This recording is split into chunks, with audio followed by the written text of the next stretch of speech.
charity to me is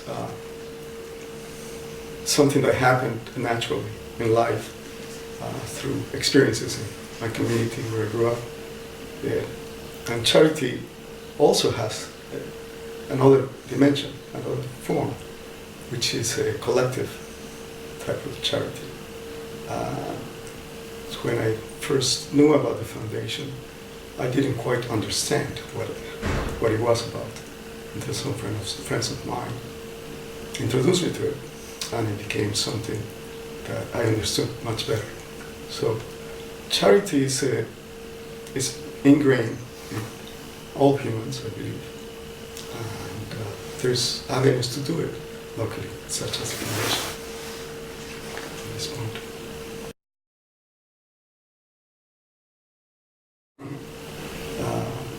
The first time I did it was with the foundation, to giving money to an organization rather than either a family or somebody who needed the funds to go to school, to get medical help, things of that sort.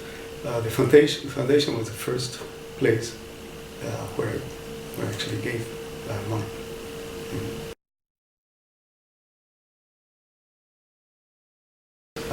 In my estimation, the way I look at it, there could be a lot more cohesiveness within Hartford. And thinking about the ways in which that can happen, it's difficult to believe that there are other ways more efficient and more productive than a non-profit sector to develop this sense of community. So private sector is now going to do it because that's not the main goal. The public sector has forces that are not necessarily the ones that are going to coalesce people. Obviously, political aspects of things oftentimes do not allow for that sort of unity of purpose. And so the philanthropic organizations and the non-profit organizations are really the natural vehicle for joint efforts. And to me, the important thing of the Hartford Foundation in the Hartford area is that you find folks who come from all political convictions and ideas, and who are united in purpose to achieve a single goal. And to me, that's a very, very interesting and very unique environment, which I don't quite see it in the other sectors as much. And so I think it is for the Hartford area, the Hartford Foundation is really an essential piece of what needs to happen for us to become a better and more cohesive community. And so that's why I contribute.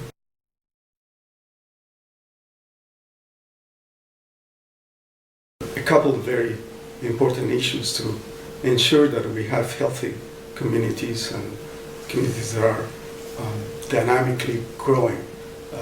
One of them is obviously education. We have very challenging situations in the educational achievement and learning in our districts in the Greater Hartford area, even within the same district. And even sometimes within the same school, we also have those gaps. So we need to address those. We also have issues with health, which lately have gotten more attention. Health is another aspect of healthy growing of our communities. And the last aspect is the cultural and social aspects of life within the Greater Hartford area. Turns out that we have one of the most diverse communities and populations in the country, right here in Hartford. And it is outstanding. It's really an incredible asset that we have, and that I don't feel we have fully exploited, and fully taken advantage of all of the wonderful things that can grow out of that diversity. So those are the three really: education, health, and cultural diversity.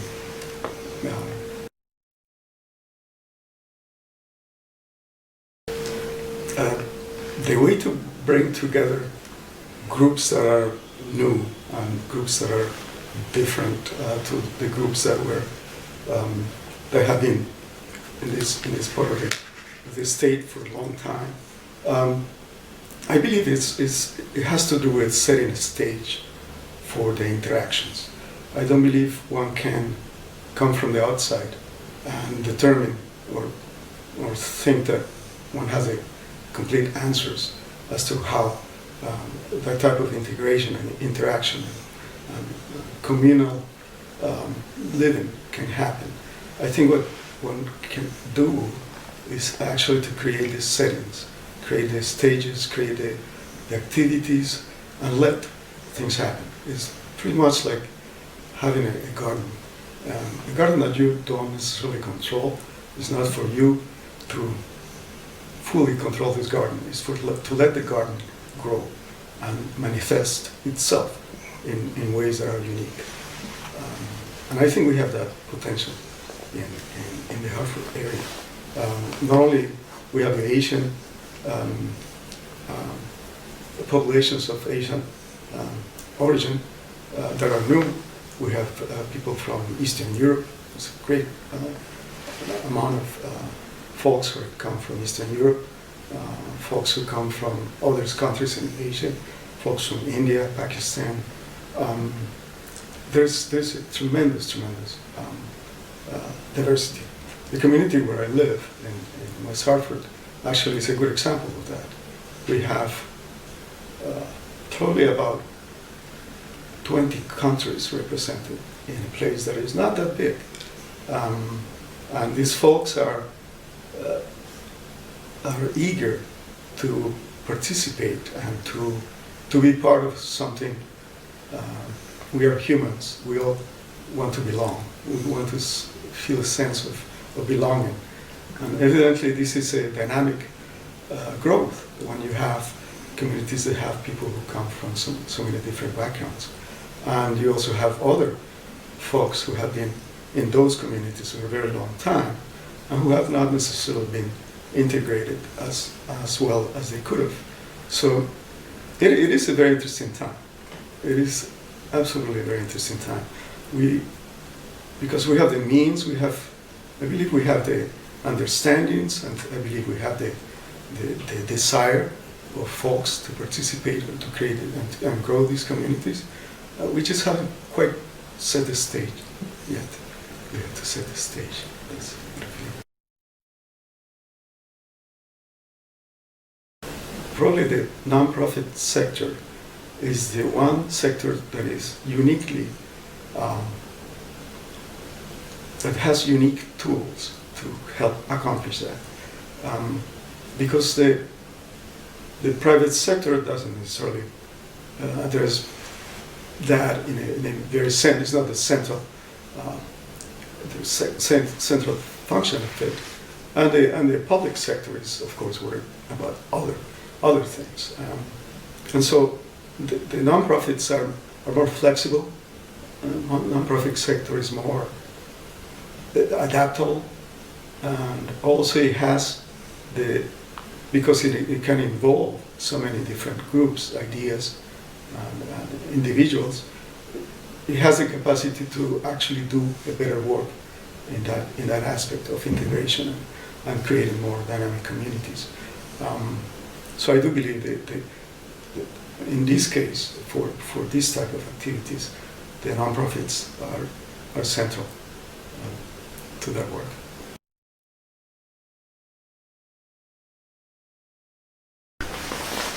The first time I heard about the Hartford Foundation for Public Giving was actually through my friends in the Latino Endowment Fund, who had just started the fund. It had just been created. And as they spoke to me about what they were doing, I felt what a nice idea, what a great group of folks. I did not really think that it was going to go anywhere beyond being a small group of individuals. And with time, and because of their persistence, I realized I needed to take a closer look. And over time, I became more and more involved. I became to understand, I got to understand a little better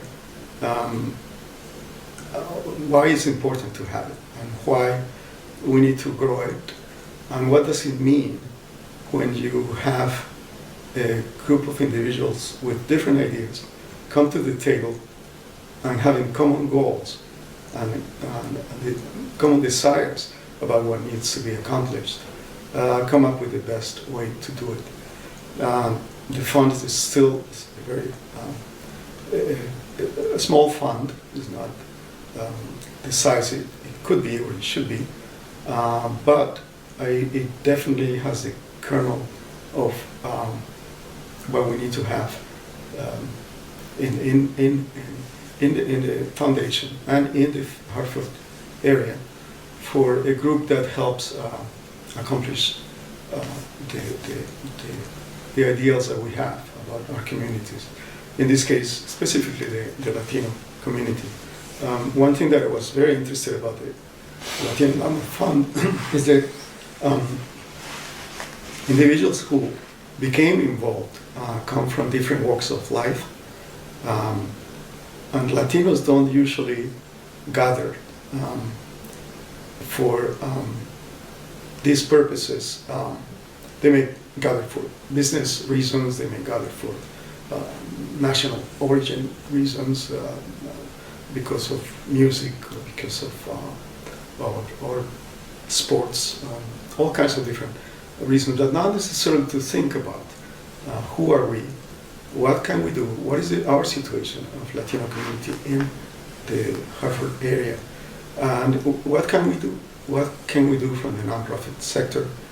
What can we do as all of us as very diverse, different individuals with very different ideas actually? What can we do to improve the situation and to become better, more visible members of the community in Hartford?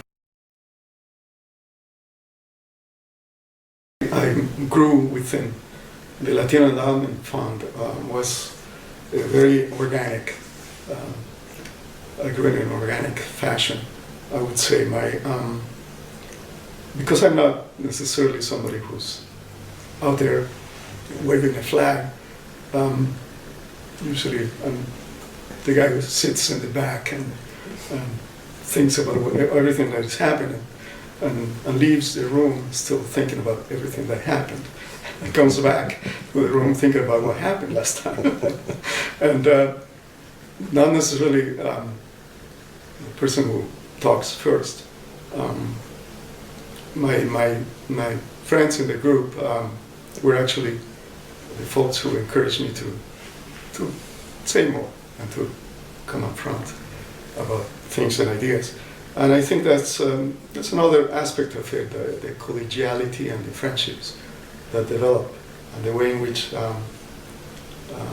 who you are becomes important for everybody. That is, from a personal perspective, that is a great benefit of being involved.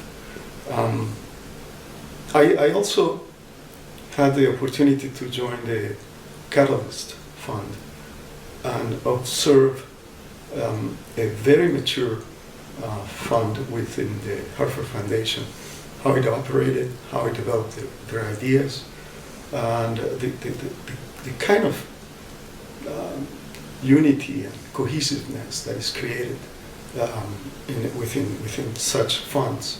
And so I began to develop a little bit of a better understanding of what it was we were heading, where we were heading, and thinking about how it could be done with the Latino Endowment Fund.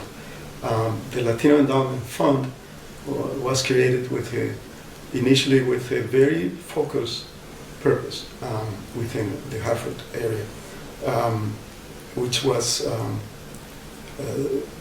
enormously valid and is still tremendously valid.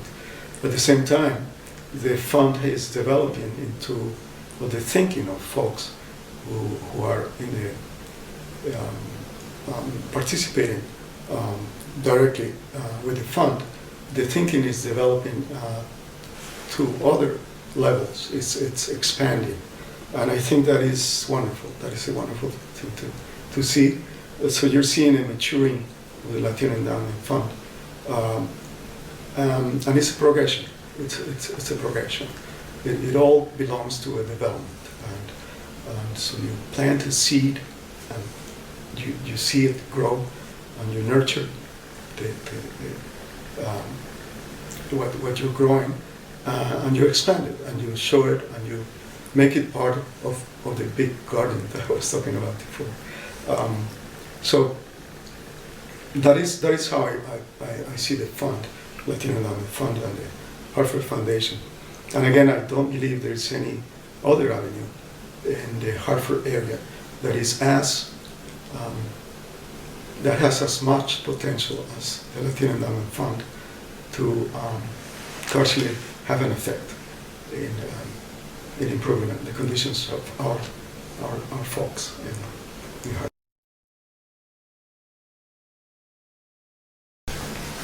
The grant that I've been the most happy about is the grant that was given to provide funds for Hartford students to enter the university, the Eastern Connecticut State University. The grants, what I like the most about it is that it was,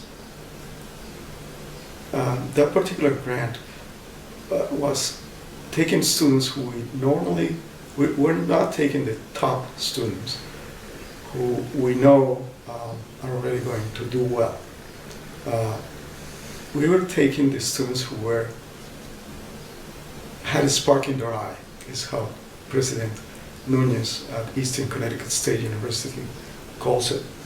And that's a wonderful description of what we're looking for. And I often think, how many students are there in Hartford who have a spark in their eye and haven't gotten the resources to do what this relatively small group of students have done already, initially with the help of the Latino Endowment Fund.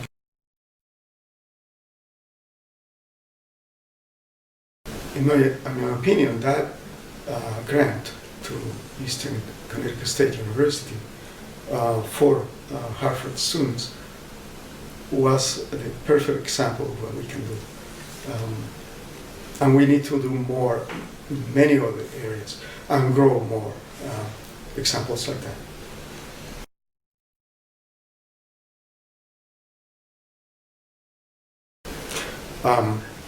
In terms of philanthropy overall and how I see it and how I would like to be involved, I think some of what I've heard and read about philanthropy, one of the issues is the participation of those who are being helped.